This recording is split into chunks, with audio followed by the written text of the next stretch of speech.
It is over 100 degrees here. It is hot. I can feel it in like the back of my head. My chair is squeaky. Um, it's really fucking hot. I'm very, very aggravated from the heat. Usually, what we do for summertime is we sleep during the day mostly and do our stuff at night, hanging out, thinking thoughts, shit like that. I don't know. I've been making a lot of people mad in my community who deserve to be mad.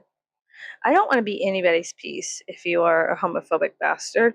I'm not your peace. I'm not your friend. If you don't support, you don't have to support anybody.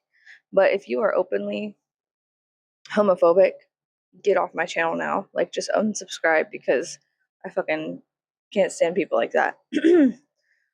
um, and if you are homophobic or racist or just a piece of shit and you're watching my channel, you shouldn't be, because I literally hate people like that. Thank you. Anyways, yeah, I've been pissing off the racist homophobes down here, and it feels good. Feels good. I don't know why it feels good, but I think that there's like a book called Follow Your Bliss, and it can't be bad if it feels too good. No, I'm kidding. Um, no, of course. I mean, with this new, I don't know. It's just crazy. I had somebody try to tell me that. Sorry, it's a weird angle. I had somebody try to tell me that the reason that Giant Orange went to that island was because he was trying to gather intel. And I said, kiddo, that island was for intel. Your homie, your Lord and Savior, your one of your masterpiece man. He went there for the product, not to gather intel. He's not, your hero is not a hero. He's the bad guy, kiddo. He's the bad guy. Okay. Um, it's crazy. It's crazy. But yeah, I've been watching also, like, separate thing. I've been watching. So, anyways, I've been talking shit to people online. What's up? Hi. I've also been watching. Is it Pee Wee as himself with Paul Rubens? And that I only cried, I think, one time so far. And I have to watch part two. I haven't finished it. I finished part one last night. I'm gonna go watch part two in a minute. And yeah, so I like it so far. It's very interesting. It's very insightful, enlightening. I don't know. Yeah, I like it. It is pretty sad. It is pretty sad, but it's also beautiful. And I find it ironic that Pee Wee Herman gave Tim Burton really. Um, Tim Burton really launched off of Paul Rubens into what we have today. Like, for real. If you ask anybody in the Hispanic community about Tim Burton, they're like, oh yeah, Pee Wee. It's like we kind of grew up like Pee Wee Herman's Big Adventure. Was like one of the big things growing up in the Hispanic community. And come to find out, that was like Tim Burton's like breakout movie, his first movie. And it came about because Paul Rubens called Shelley Duvall and asked for a good director for a movie, and she was like, "Yeah, Tim," because Shelley was in Frankenweenie, right? And so that was how that happened. But ironically, Tim Burton was 27 and Paul Rubens was about 31ish, which is before and after the Saturn return. So Pee Wee Herman had gone through a Saturn return, and the Saturn gift was like this movie to the world. Tim was being initiated into the Saturn's return, and it was through that Pee Wee Herman movie that he also gained um, initiation into this world. Really, it's just wild and bizarre, and beautiful to look at through the eyes of somebody who does study astrology and can recognize patterns, whatever. I found it to be interesting. I thought it was very peculiar.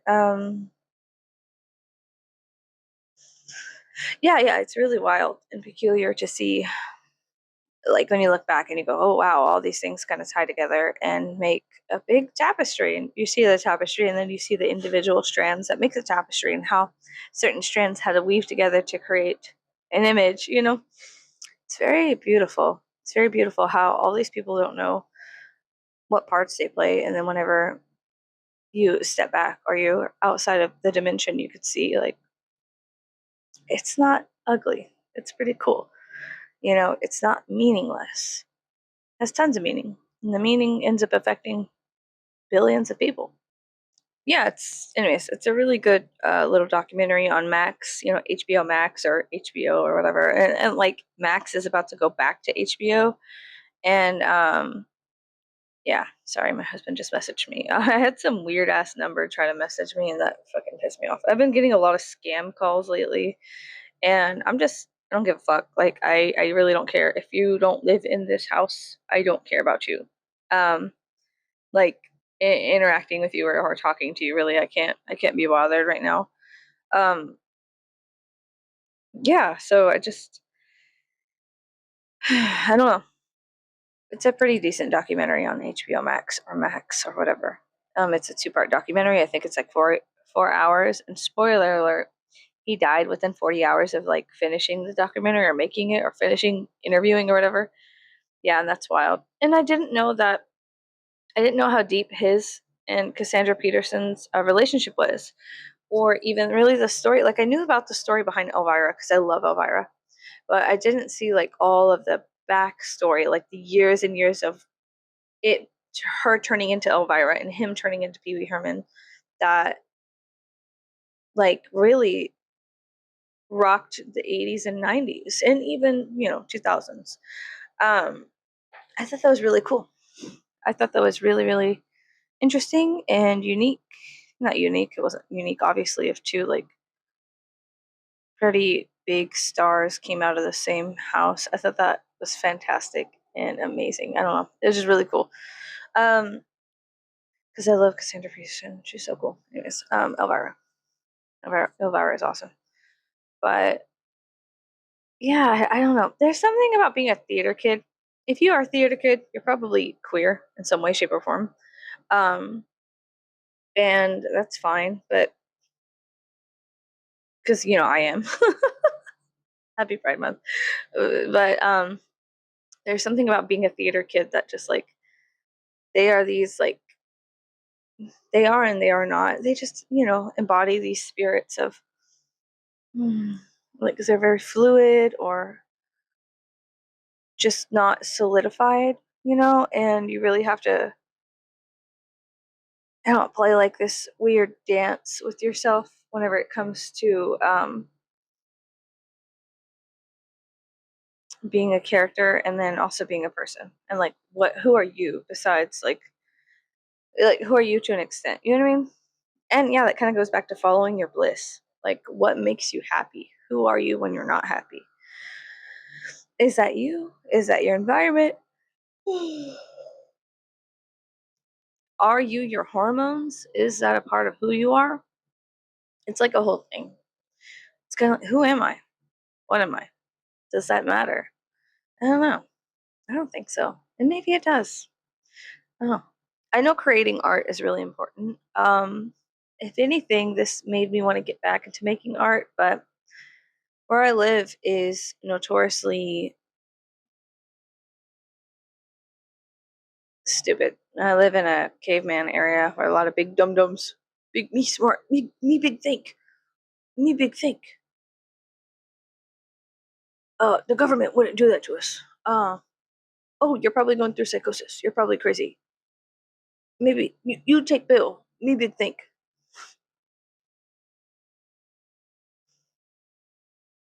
Yeah, me think. You don't think. You ever thought of that? No, I live in a place that's not constructive or like a good catalyst for creation. It's a good place for destruction and preservation, but it's not a good place for creation. Like creativity, not a good place for that. It's a good place to create children. It's a good place for people to rapidly reproduce at alarming rates with everybody in the fucking county, but it's not a fucking good place for like actual artistic creativity. it's a void, and so there is nothing here. It's a void. Do you understand what I'm saying? It's a void, there's nothing here. We've had people, very strong creatives, attempt over many years. I have watched this happen, and all of them have fallen and crumbled like dust in the wind, like the trees when they drop the A-bomb. They're just like, whoosh.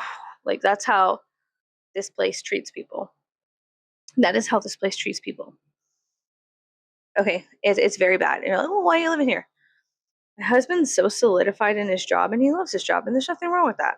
And I'm just kind of like supporting him right now because yeah, I love this house and domesticated bliss or whatever. Actually, I fucking hate domesticated bliss. I don't like being domesticated at all. I like, you know, being more wild and having more chaos and having more avenues of, because it's creative. That's a creative process to me, to kind of like fuck around and find out and figure things out. It's very exciting.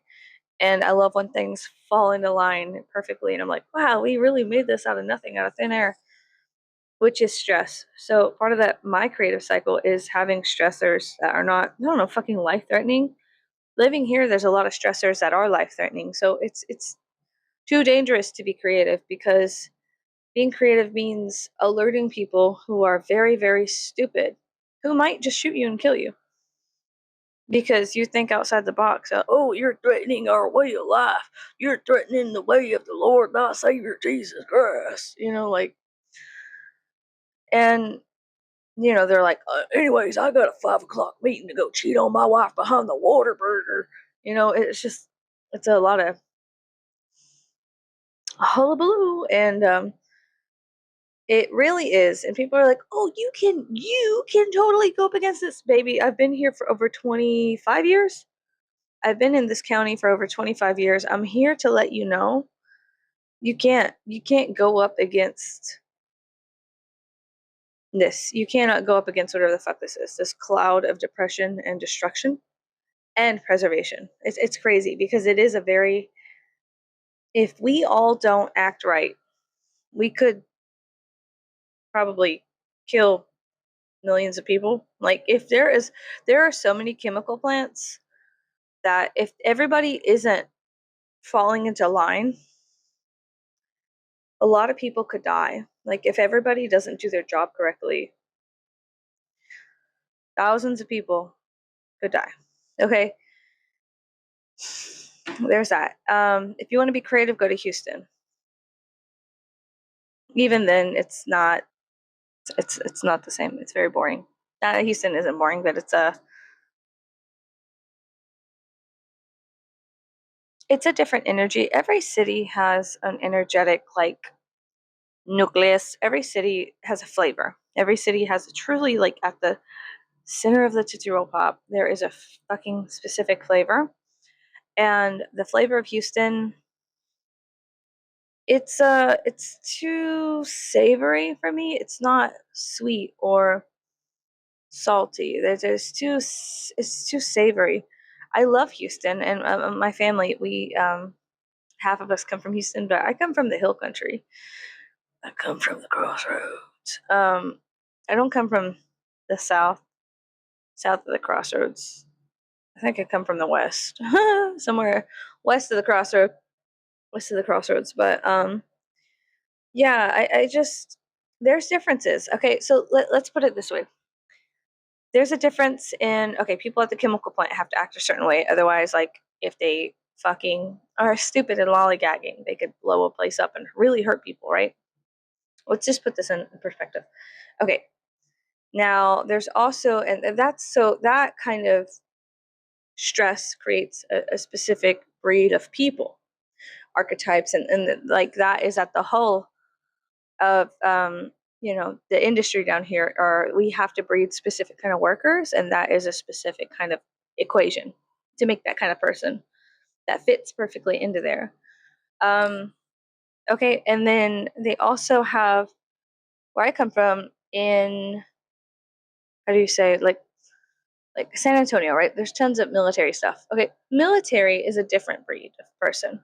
It's a different breed of person. And I have, like, my father's side was a bunch of military. Okay, a bunch of people in the military on my dad's side, and they've lived there for hundreds of years. Like my father's people have lived in that area for hundreds of years. So, so that is a different breed of person, military people, and they come from all over the world. They really do, and they're world travelers. They travel the world bases and stuff like that. They do have like at the center of who they are, there is like in every person that works as a in the U.S. military or whatever, they have like they are all the same. Like it's really weird. It's really weird. I don't know how to explain it, but it's almost like there is a tiny piece of the same person in each person from the military, and you could see them like behind their eyes. There's like a flicker real quick of the same archetype in each person to an extent. Like they have their like personality, yeah, and but it's tailored to a specific pathology or something. It's very weird. It's very weird. It's very weird. And like when I see a person from the military and we're just talking and they're around people who were not from the military versus like when you see 3 or 4 people from the military get together and then there becomes a different like compact of something. It's just an observation. And I love observing things. But yeah, the people down here, it's different. The camaraderie is very different. It's kind of perverse and disgusting. It's not good. It's very. If I could like equate it to, okay, we have chakra systems, and I'm not going to argue this with you. I'm just going to tell you, like, we have chakra systems. It's like the people here are not allowed to reach the highest points or even their heart points. They have to stay below the navel. They have to stay in the root and the sacral chakra. And they embody those two things, mostly the negative aspects of the root and sacral chakra. And sacral is cool because it's creative, but they will not allow that creative energy to fly up to the heavens and condense back down. It gets stopped because they don't need people thinking big thoughts, because thinking big thoughts equals you looking outside of your little fucking corridor and start piecing together why the compartmentalization has happened. And if you're ethical, you're not going to work at the chemical plants, because there's a lot of things that you have to do this to. There's a lot of things that are not ethical at every single chemical plant, at every single job you have. There's a lot of things that are not ethical to some extent. And there are chemical plants all across the planet. There really are. And at every single one, there's a lot of things that are not ethical or environmentally friendly happening. But the propaganda is, it's good for you, it's good for the environment. Making money means good for community, even if it costs your children's lives eventually down the road. Making money is good right now. That's the propaganda for it, right? And I have an issue with seeing through the veil or lifting up the veil or looking around it or over it, and being like, ooh, you guys see what's behind there? And they're like, behind where? What are you talking about? We're all going to attack you now. You're trying to alert us that our pimp daddy is a bad person? You're going to die. Kind of shit. But yeah, like, I mean, look, I can't control anything, but I definitely can fucking observe a thing or two. Okay. And it's a constant rocking to sleep here. And also the chemical plants produce a specific frequency. This is not hullabaloo, witchy stuff like, oh, it produces some kind of freak. No, no, no. Literally, it's got a hum to it. It's like a hum that affects birds and plants and the soil underneath and the water around it. Like it's a fact. It's a cold hard fact. It's a cold hard fact. And all the men that work at and women too, okay? Inclusivity, all the women that work at the chemical plants, all across the planet. If you've ever been near one, you'll know it's got like a hum to it. It's got a drone. It's got like a like a very loud screaming sound. Now, if you work in that, if you work within a certain frequency all day long, guess what you're going to bring home? That which you work in. And you can't change it unless home is a different frequency.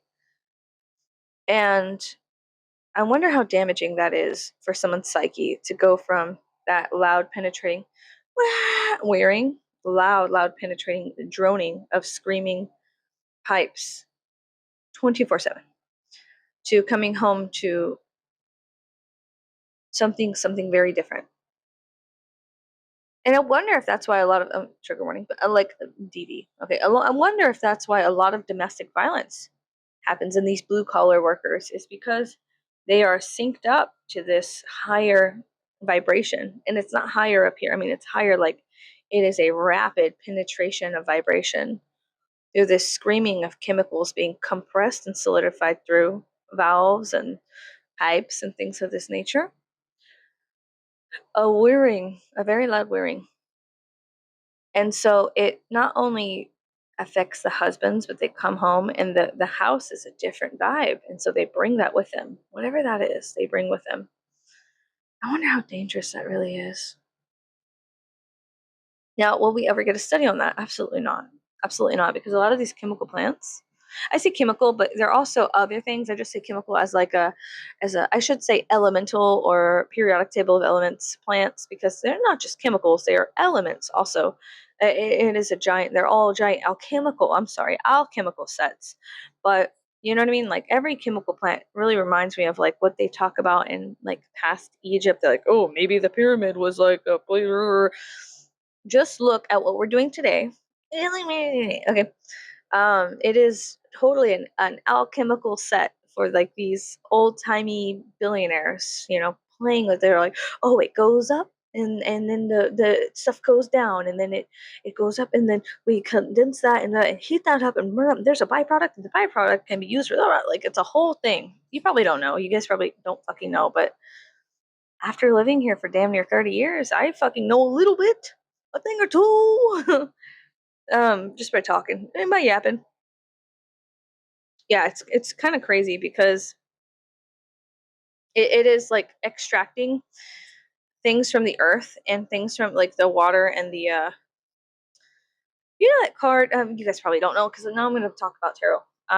It's temperance, and the angel has they're tempering the water and the wine. They're mixing, and they also are 1 foot on land, 1 foot in the water, and that's kind of like how these plants are because they always need a water source.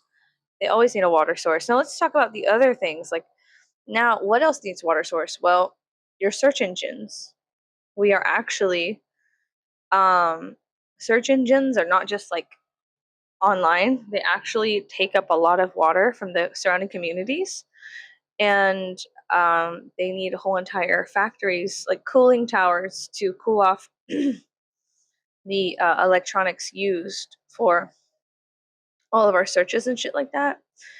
And I mean, I think that we need to all pray to Ra to just send a giant solar flare, guys. Like, guys, please come on. Can we all pray to Ra to send a solar flare to just knock out a lot of this like AI shit? I'm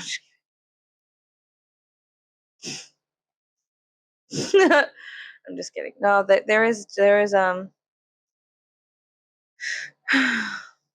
there's a lot of stuff going on behind the scenes that we don't look at, that we are told or we are gaslit into believing isn't real. Like for a long time, people were like, oh, cloud seeding isn't real. But if you go look up, I think it's like Operation Popeye or Project Popeye in Vietnam. We literally seeded clouds in the Vietnam War against the Vietnamese people on their soil to force flooding to happen in the 60s and 70s. And we did that. We did that. So if we were cloud seeding in the 60s and 70s, it's not a fucking lie. It's not a conspiracy theory. It is a cold hard fact, asshole, that we are seeding clouds. And you think that they did it in the 60s and 70s, they just fucking stopped? Yeah, suck my dick. Anyways, cool. Yeah, great. I don't fucking care. The truth is, like, we just get gaslit. And the worst part is, like, the kind of distrust amongst our personal community. Like, I have one friend, and everything to her is psychosis. You mentioned that you had a weird dream, or maybe you saw a shape in the cloud, and she's very, very like, oh, you're going through a psychosis. Go talk to a psychiatrist, kind of thing, which is dangerous because growing up in the hood, that's what we were all afraid of, is talking to each other about like quote unquote weird stuff, and then someone being like, round you up and send you to the happy farm. That's something that we've always been frightened of. People in impoverished areas have always been frightened of that kind of shit. But I have a friend who's like hell bent on everything is psychosis, and no, it's not. No, it's not. And then I have another friend who, she's more balanced, and I do value her opinion because she also, she's on medication, but also she gets to the point where she understands there is a point where the human psyche is very fragile, and we do go through an abundance of hits throughout the day. I mean, Wi-Fi towers, cell phone towers, all kinds of shit really do impact the body, which is what, 70% water. There's a lot that impacts us. I feel like every person's a star. Every person really is a little earth, guys. Every person's a little earth. We're like 70% water. We have all these holes in us. There's many different layers. Like every person is an earth.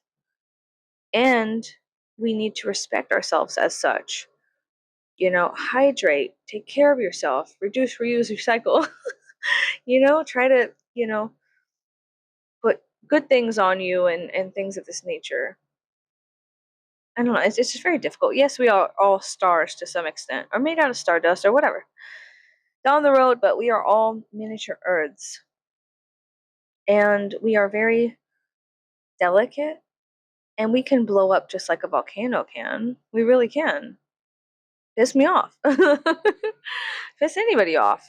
And keep doing it. You'll break them eventually. So I get that sometimes there are chemical and hormone imbalances that do need a little extra help. I've been there, guys. I've been to a psychiatrist. I'm not saying that there's no value in psychiatry.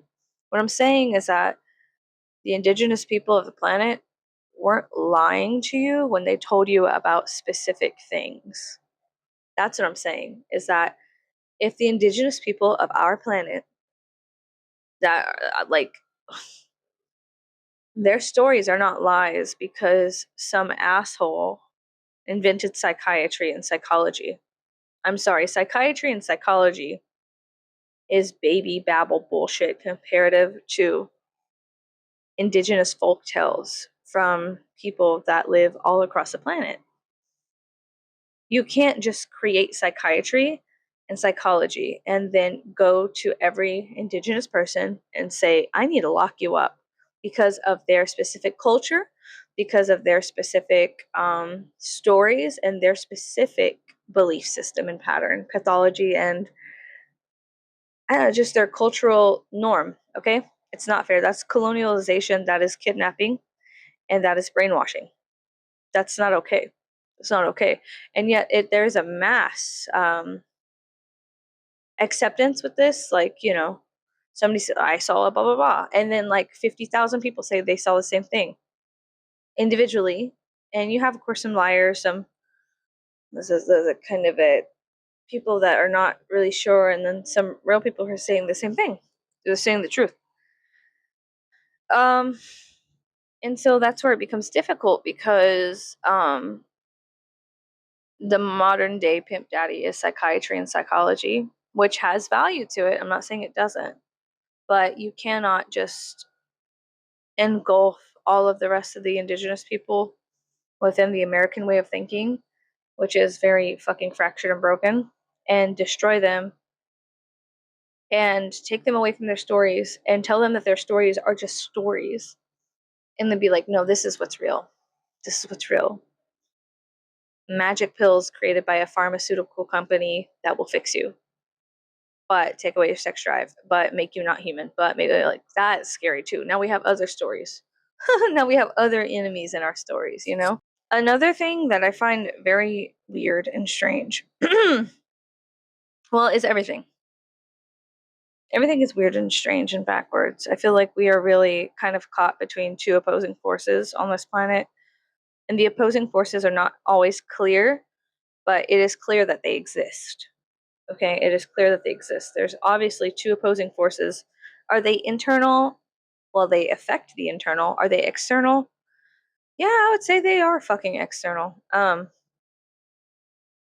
there's two distinct opposing forces on this planet. Now, growing up, a lot of people told me that AI in the future would be so the future was going to be so good because there was going to be no boundaries to anything. Nobody was going to be able to hold a truth or hide a lie, kind of thing. And that's okay to an extent. Okay, that's okay. But the way, I mean, this whole alleged age of Aquarius is not going how I expected it to go. And I was talking to my friend, and we were speaking about how, well, perhaps this is the age of Aquarius that we deserve. Perhaps because we did not collectively ascend fast enough, or perhaps because the opposing forces are keeping us down so much. Maybe this is just the age of Aquarius that we deserve. And that kind of thought really penetrated somewhere deep within me, and it hurt quite a lot because, I mean, yeah. Am I perfect? No. Have I been a dumbass? Of course. So of course I've aided in this communal kind of acceptance of our life and our society and what they give us. Why do they do it? I don't know. It's not clear. I'm not smart enough to figure it out.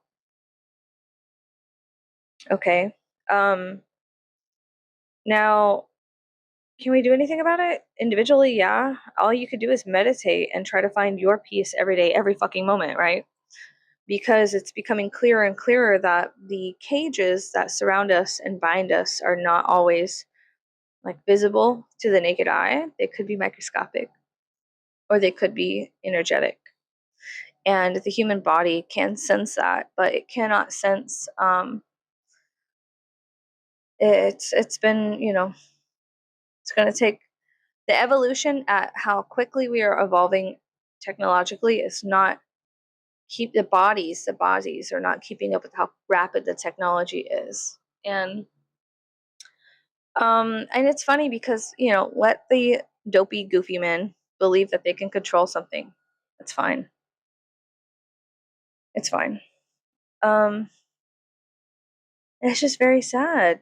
I don't know, man. Like, look, in all the stories that I have heard where people all the stories that I have heard where people used to have a reverence for femininity, and there's like a psychological balance even then for femininity and masculinity.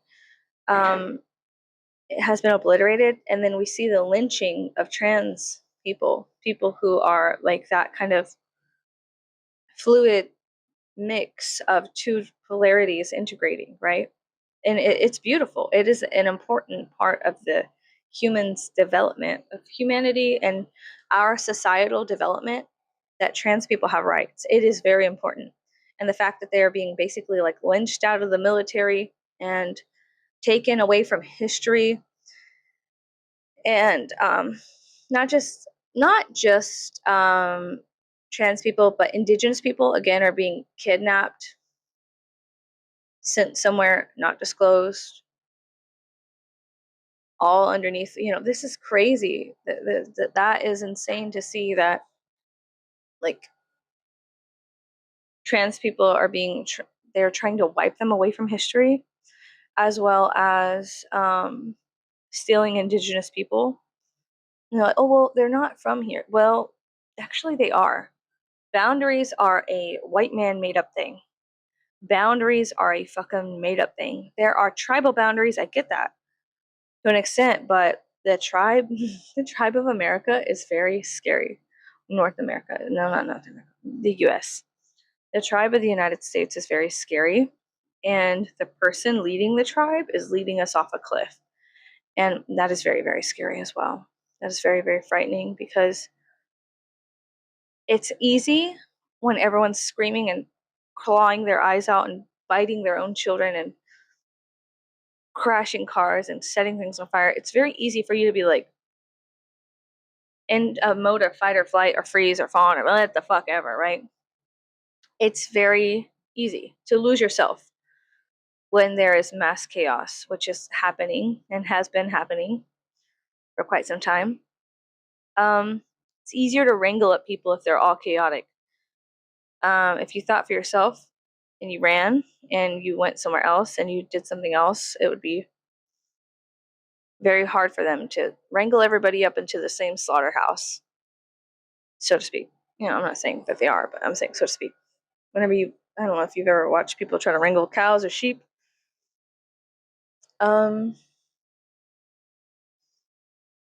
It's just very important that people individually meditate. And of course, meditation also links us up to each other because you're then open to everything. You see more things. And so you're connected again to everything. Meditation does not make you individual, it does not make you safe from being connected to the collective consciousness. No, it actually reminds you that at all given times we're a part of the collective consciousness, but we are also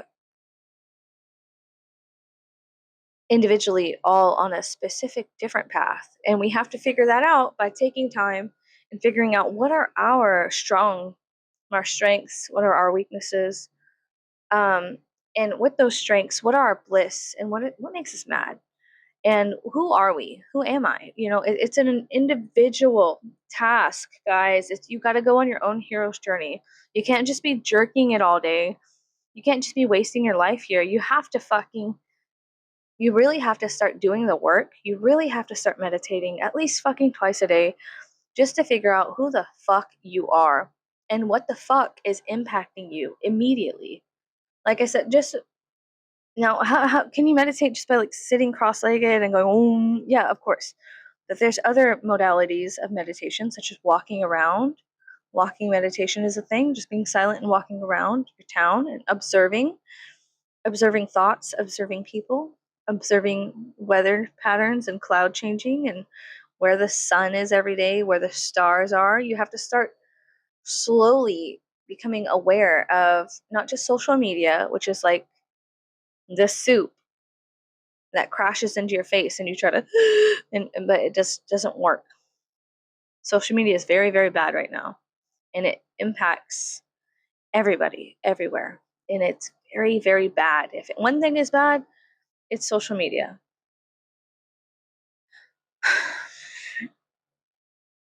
It's a killer, man. But it's also a lifesaver, and that's why I fucking hate it. I don't know what to do, man. So anyways, yeah, it's just do your individual work. Investigate yourself. I'm not saying you have to go write a book then and then make a cult around who you are. No, I'm not saying that. What I'm saying is that we all have a specific purpose. We really do. And it's not to be collectively slaughtered. It really isn't. It's not to, do that stuff. We all have lessons we need to learn, and we all have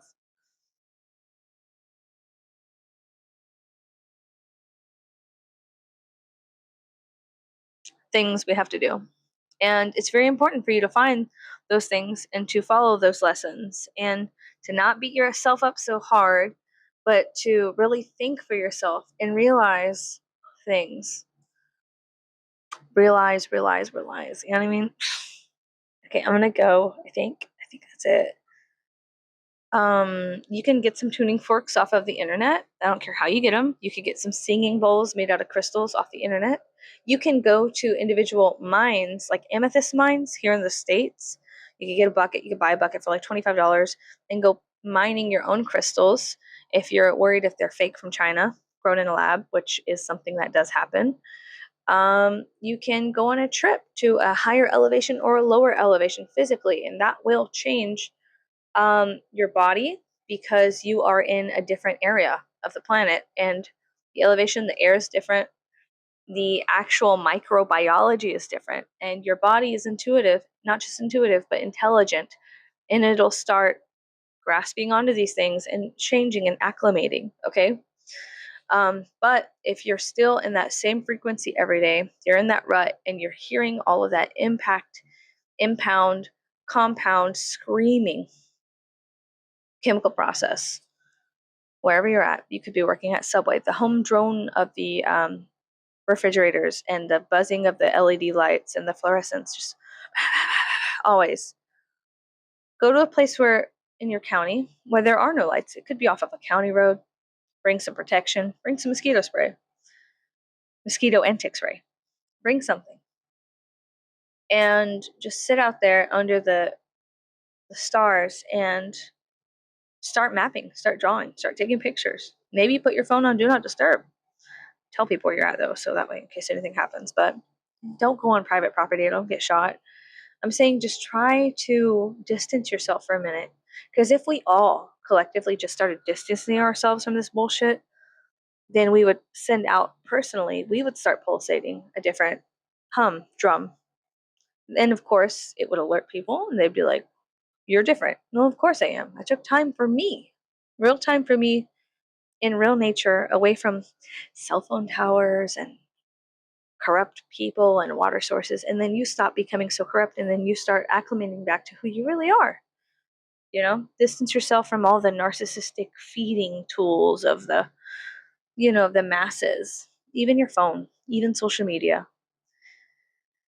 Yeah, that's about it. Okay, I'm gonna go.